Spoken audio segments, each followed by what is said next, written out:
皆さん、また来てくださってありがとうございます。ご無沙汰しておりますが、こちらはマンハッタン、ニューヨーク、火曜日の午後です。ということでね、ここのところいろいろあったんですけど、先週は月曜からエプスタインのメールがちょろちょろ出だして、物議を醸し出し、水曜にトランプさんが正式に司法省に書類公開の強制をする法案に、いやいやサインしたっていうことでですね、ものすごいのがいっぱい出てきたんですね。で、これをね、先週訳して私は上げたら、どうやら著作権に引っかかってブロックされてしまったので、またこれは別の機会に上げます。ってことで、今日の動画はざっくりと、トランプ政権離れが加速する中で、ずっとかばってきたフォックスも、さすがにこれはあかん、あまりにも擁護できんっていうことで、聞いた質問とその受け答え、やはりね、真実、正義、透明性、これがあるうちは、このバサバサっと切った名刀っていうのは切れ味最高なんですけど、ここが嘘、腐敗、不正、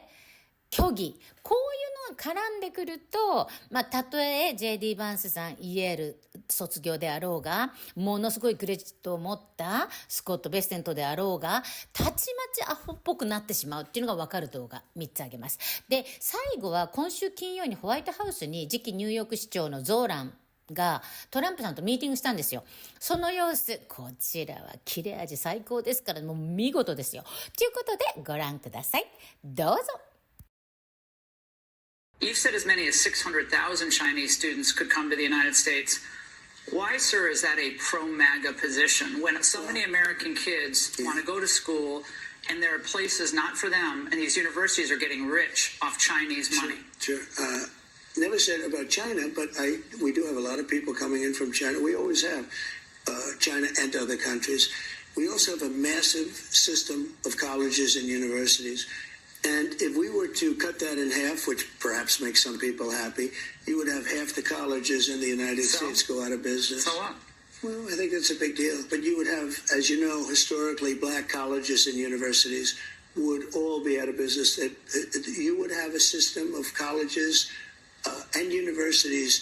So we're dependent on China to keep our university system going? But I think it's good to have, I actually think it's good to have outside countries. Look, I want to be able to get along with the world. And it's not that I want them, but I view it as a business. There's never going to be a country like what we have right now. And does that the mean, Republicans have to talk about it. And does that mean the H-1B visa thing will not be a big priority for your administration? Because if you want to raise wages for American workers, you can't flood the country with tens of thousands or hundreds of thousands of foreign workers. You also do have to bring in talent. We have plenty of talented people here. No, you don't. We don't have talented people here. No, you don't have certain talents, and people have to learn. You can't take people off an unemployment line and say, I'm going to put you into a factory where we're going to make missiles. How do you see it? Just so bad. This is exactly what Elon Musk and Vivek Ramaswamy were saying at that big blow up over Christmas, where they were saying, I'm sorry, we just don't have the talent here. It's such a slap in the face to the American worker. Train them, train everyone. The H-1B visa holders who come in here, they are not specialized. They have no talent. You know what their talent is, Megan? They're willing to work for $50,000 a year. Exactly. They have driven down the wages in STEM, which means that our brightest kids are not going into STEM because what are you going to do? Like graduate after 4 years with student loans and take a job where you're making $50K? You're not going to do that. So we're actually driving our brilliant Americans out of STEM because we're importing Indians to do those jobs. It is so atrocious and terrible, and it is such a betrayal of the American worker. And this is a fight we absolutely have to have right now. To an affordable place that they got to live, they just got to move somewhere else. But here's JD Vance. And guess who he's going to blame for the affordability crisis? Of course, the real estate developers, the price fixers, the billionaire. Oh, no, I'm sorry. I hit the wrong sheet. No, immigrants. A lot of young people are saying housing is way too expensive. Why is that? Because we flooded the country with 30 million illegal immigrants who are taking houses that ought by right go to American citizens. All right, pause it for a second. First off, there's not 30 million undocumented immigrants in this country. I don't think there ever has been. I think at its peak it was 20 million, 10 of whom who overstayed their visas, 10 of whom came across the border. These guys got to pick a lane. are on documents sucking off of the system, or are they going out there and getting all of the 30-year mortgages and taking all the housing supply? Like, which is it? Either they are sucking off of and getting free welfare and free phones and eating all the cats and dogs, or they're going into the bank and they're getting a loan and they're putting a down payment and they're buying the housing stock. You got to choose. You got to choose which one is it? Which part of the story? The people buying homes now compared to, say, 2005, when the average age of a new homeowner was, I think, like 39, are like 60. They're not immigrants. They're rich old people. What's your take on what you just heard? He's expecting $10 meat.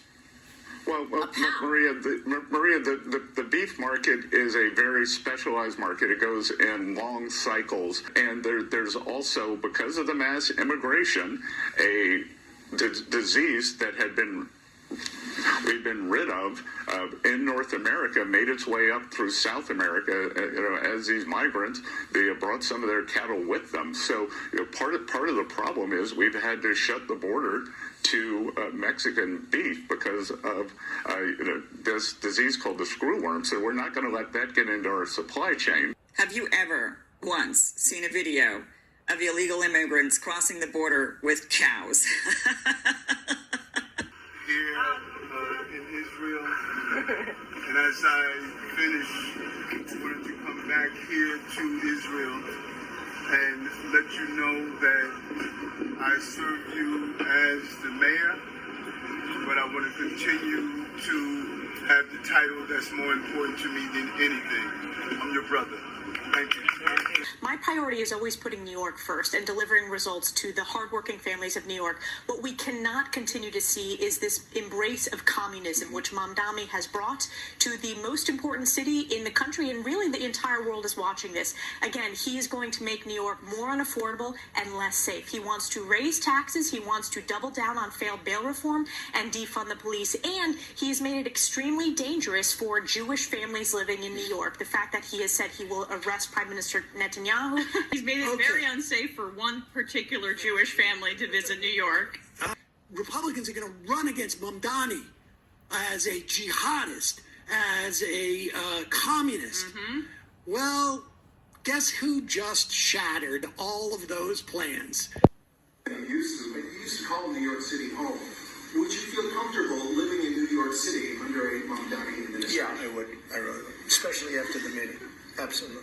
What makes you comfortable? We agree on a lot more than I would have thought.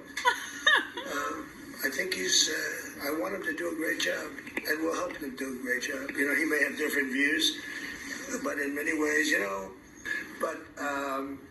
I feel very comfortable. I would feel very, very comfortable being in New York, and I think much more so after the meeting. Yes, please. Okay. Can you imagine being Elise Stefanik and hearing that? Mr. President, Republican Elise Stefanik has campaigned multiple times by calling Zohran Mamdani a jihadist. Do you think you're standing next to a jihadist right now in the Oval Office? No, I know, but she's out there campaigning, and you say things sometimes in a campaign. Isn't that sort of She's a very capable person. But you really have to ask her about that. But I met with a man who's a very rational person. I met with a man who really wants to see New York be great again. And I can say again, because New York was great. You know, when I came down to Washington... all right. We don't need to reminisce about New York. Are you affirming that you think President Trump is a fascist? I've spoken about... That's okay. You can just say yes. Okay. That's easier. It's easier than explaining it. I don't mind. I don't mind. It can go great, or it can go in a different direction. And I think you really have a chance to make it great. Mr. President, you say you love New York City. Mr. Mamdani, does New York City love President Trump? New York City loves a future that is affordable. And I can tell you that there were more New Yorkers who voted for President Trump in the most recent presidential election because of that focus on cost of living. And I'm looking forward to working together to deliver on that affordability agenda. I got a lot of votes. You accused the U.S. government of committing genocide in Gaza while President Trump was working on peace. Why that? I've spoken about the Israeli government committing genocide, and I've spoken about our government funding it. And I shared with the president in our meeting about the concern that many New Yorkers have of wanting their tax dollars to go towards the benefit of New Yorkers and their ability to afford basic dignity. And what we see right now is we're in the 9th consecutive year of more than 100,000 school children being homeless in our city. And there's a desperate need not only for the following of human rights, but also the following through on the promises we've made New Yorkers. And I appreciated the meeting we had and the work that we can do. When I spoke to Trump voters on Hillside Avenue, including one of whom was a pharmacist that spoke about how President Trump's father actually went to that pharmacy not too far from Jamaica Estates, that people were tired of seeing our tax dollars fund endless wars. And I also believe that we have to follow through on the international human rights, and I know that still today those are being violated, and that continues to be work that has to be done no matter where we're speaking of.